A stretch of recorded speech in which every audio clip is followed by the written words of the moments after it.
गुरु माता के बेटा बेटियों, मैं आपको प्रणाम करता हूं। सबको ओम साई राम कहता हूं।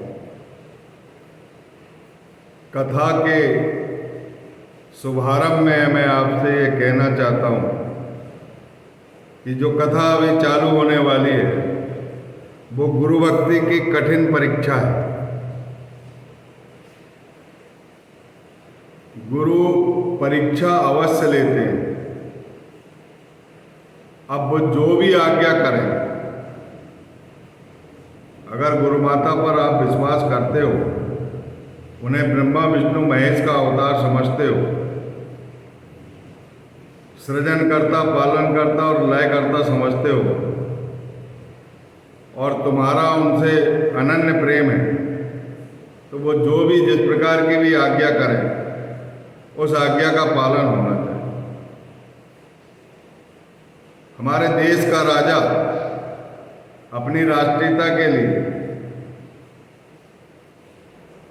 अपनी प्रभुता के लिए, बचाने के लिए, अस्तित्व बचाने के लिए, अपने राष्ट्र की रक्षा के लिए जो भी आज्ञा करे उस आज्ञा का पालन होना चाहिए। ये नहीं कि दूसरे राज्यों को अपने देश के राजा की कमी बता दी।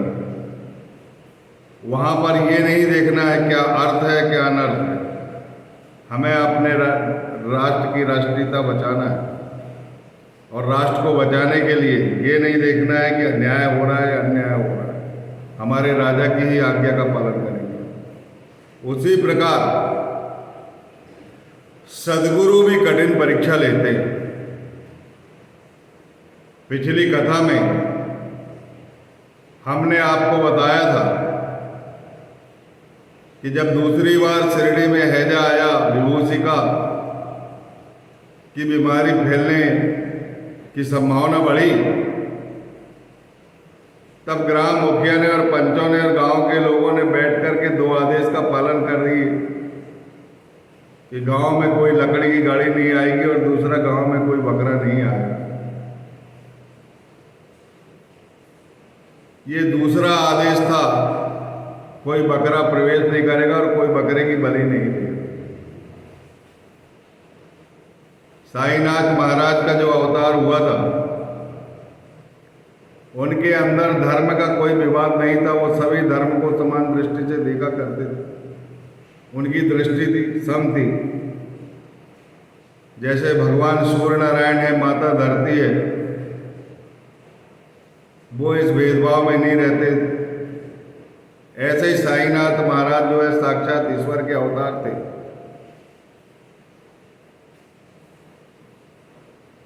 और विशेषकर धर्मी और अधर्मियों को समझाने के लिए उनका अवतार हुआ था कि आपस में नहीं लड़ना है, सबका ईश्वर एक ही है। और वो अपने अवतार का पालन करते। आपको यह जानकर आश्चर्य होगा, जो उनके गुरुदेव थे, जिनका तप उन्होंने नीम के पेड़ के नीचे 12 वर्ष किया था, और वो कहते थे कि ये मेरे गुरु का स्थान है। दासगणु महाराज के रिसर्च में जो बाल्यकाल लिखा गया है, साई ट्रस्ट में इसकी प्रमाणित पुस्तक है, बच्चों के साईं बाबा में। उनके जो गुरु थे उनका नाम था गोपाल राव देशमुख उर्फ वेंकुसा,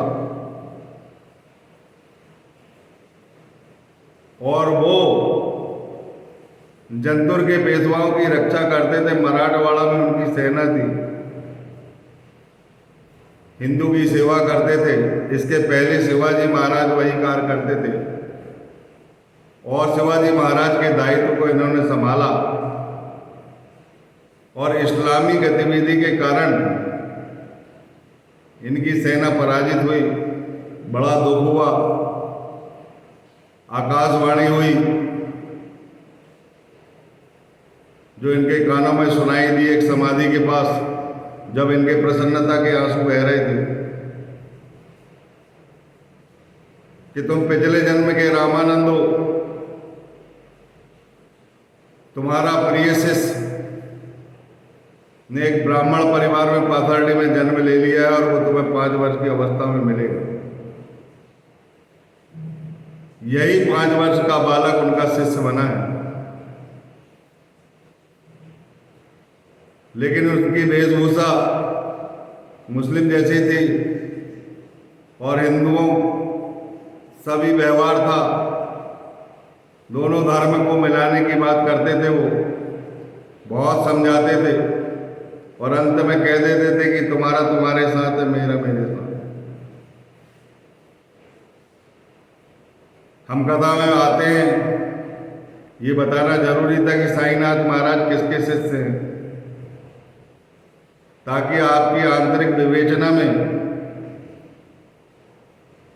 साईनाथ महाराज के जो व्यवहार है उसमें कहीं कोई प्रश्न चिन्ह नहीं बनना चाहिए, क्योंकि उनका विश्व ही उनका घर है और सारे बच्चे और सारे प्राणी जगत में वो ईश्वर को देखा करते थे। बहुत सात्विक और सच्चा अवतार था, पवित्रता से उनका हृदय भरा हुआ था, सबको बहुत प्रेम करते थे।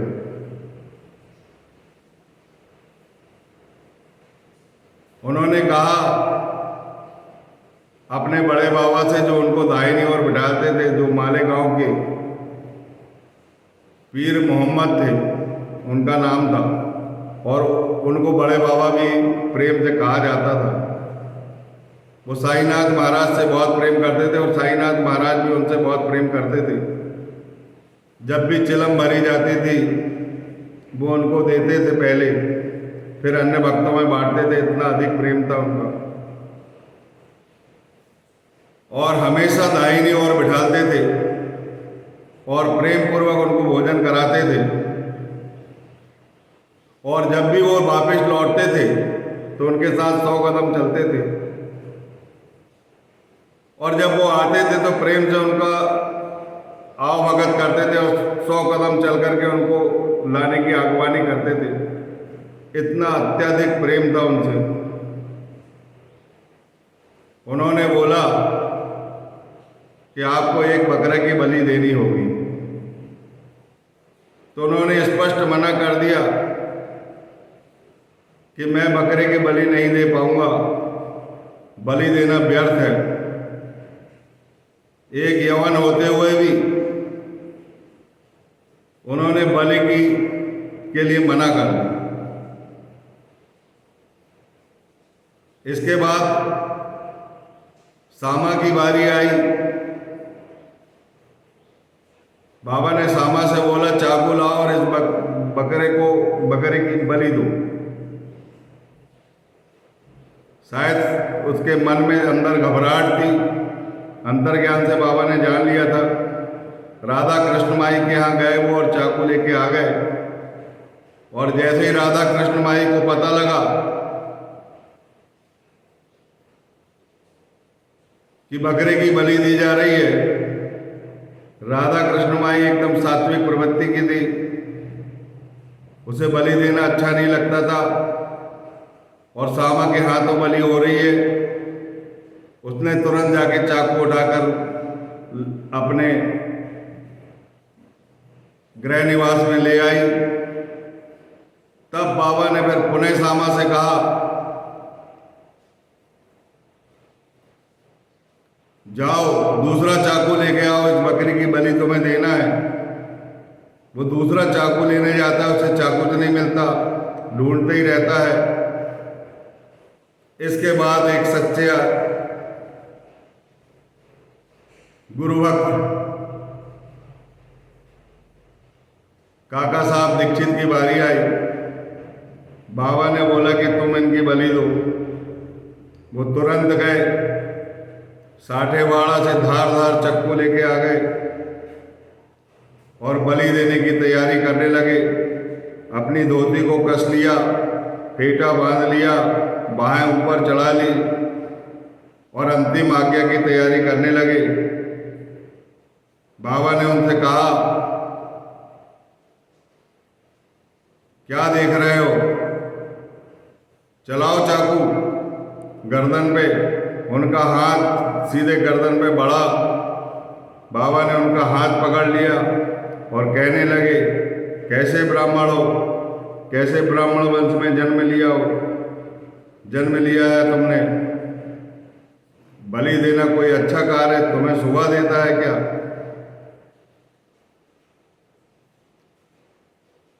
तो काका साहब दीक्षित कहने लगे, हमें शोभा दे या ना दे, सदगुरु की जो आज्ञा हुई है उस आज्ञा का पालन हमें करना है। बस हम ये नहीं जानते कि ये धर्म है या अधर्म है। हमने जीवन में मांसाहार नहीं किया, ना ही हमारी इस ओर ध्यान गया, और आपने हमारा हाथ पकड़ लिया। एक तरफ आप आज्ञा भी देते हो और आप एक तरफ हाथ भी पकड़ते हो। हमें दूसरी आज्ञा से मतलब नहीं, हम तो सदगुरु की आज्ञा का पालन करेंगे, चाहे किसी के प्राण जाए, चाहे हमारे प्राण जाए, चाहे उसके प्राण जाए। सदगुरु अगर कहे तो मैं अपने प्राण भी दे सकता हूँ। ऐसा एक निष्ठ सदगुरु भक्ति काका साहब दीक्षित में थी। वहाँ के लोग कहने लगे कि एक यवन फकीर संत होते हुए भी बलि देने के लिए मना कर दिया। माधवराव देशपांडे को भी आज्ञा का पालन करना चाहते थे वो, लेकिन उनसे हो नहीं पाया क्योंकि उनके मन में गतिरोध चल रहा था। अच्छा है या बुरा है ऐसा सोच रहे थे। बाबा ने उसको जान लिए, उनके हाथ नहीं होने दिए बलि। काका साहब दीक्षित को कहा तो वो तुरंत तैयार हो गए और बाबा ने उन्हें रोक दिया। बोले, एक ब्राह्मण आदमी को बलि देना उचित नहीं है, अब मैं इसको बलि देने का काम मैं स्वयं करूं। तो उस बकरे को वो ले जाने लगे जहां मुस्लिम संत रहते थे, मुस्लिम फकीर लोग रहते थे। उनने सोचे कि मैं वहां जाके इनकी बलि दूंगा, और वो बकरा जो है रास्ते में ही प्राण दे देता है। अब ये बताओ, जिसको काटा भी नहीं गया, गुरु भक्ति की परीक्षा भी हो गई और उस बकरे ने जान भी दे दिया। जब उस बकरे को बलि देने चाकू उसके ऊपर रखा गया होगा, तभी उसने अपनी जान ईश्वर को सौंप दी होगी, इसीलिए उसके प्राण चले गए। हेमाडपंत कहते हैं 3 प्रकार के गुरु भक्त होते हैं। एक वो जो कहते हैं वो करते नहीं, और जो कहते हैं वो करते हैं दूसरा, और जो गुरु की आज्ञा को पहले ही जान लेके गुरु की आज्ञा का पालन करते हैं। इस 3 कोटि के शिष्य होते हैं। एक तो सर्वोत्तम, एक उत्तम, और एक 3 प्रकार के भक्त उन्होंने बताए हैं। गुरु भक्त साधारण, उत्तम और सर्वोत्तम। तो हेमाडपंत कहते हैं कि सदगुरु की आज्ञा अगर उनसे प्रेम कर रहे हैं तो उनकी आज्ञा का उल्लंघन नहीं होना चाहिए। जिस प्रकार राजा हमको आदेश करे अपने राष्ट्र के लिए, उस आदेश के लिए हमें मर मिटना चाहिए, ना कि काना भूसी करके दूसरे पड़ोसी देश को ये बता दे कि हमारे देश का राजा बेकार है। ये कायरता है, ये अच्छी चीज नहीं है। इसी प्रकार की शिक्षा देने के लिए, इसी प्रकार की परीक्षा सदगुरु साईनाथ महाराज ने अपने शिष्यों से ली, जिसमें उत्तम कोटि में काका साहब दीक्षित ने स्थान पाया। और हम इस अध्याय को यहीं समाप्त करते हैं और आने वाली कथा 24वें अध्याय में प्रारंभ होगी। हे बेटा बेटियों, जो गुरु माता कहती है उनके आदेश का उल्लंघन नहीं होना चाहिए। वो कहते हैं कि तुम अपना प्राण दे दो, तो गुरु के लिए प्राण देना, तैयार हो जाओ प्राण देने के लिए। प्राण बहुत छोटी चीज़ है, ऐसे लाखों बार प्राण चले जाए हमारे गुरु के के चरणों पर हमें कोई चिंता की बात नहीं है। सदगुरु भक्ति ऐसी ही होना चाहिए। कबीरदास जी कहते थे कि मैं हर पल हर क्षण गुरु को शीश काट काट के दान करता रहता हूँ। तो शीश काटने से मतलब ये नहीं कि आप शीश काट के गुरु के चरणों में दान करो। अपना शरीर जो है उन्हीं के निमित्त बनाए, उन्हें जो करना है वो करें। बोलिए सच्चिदानंद सदगुरु साईनाथ महाराज की जय।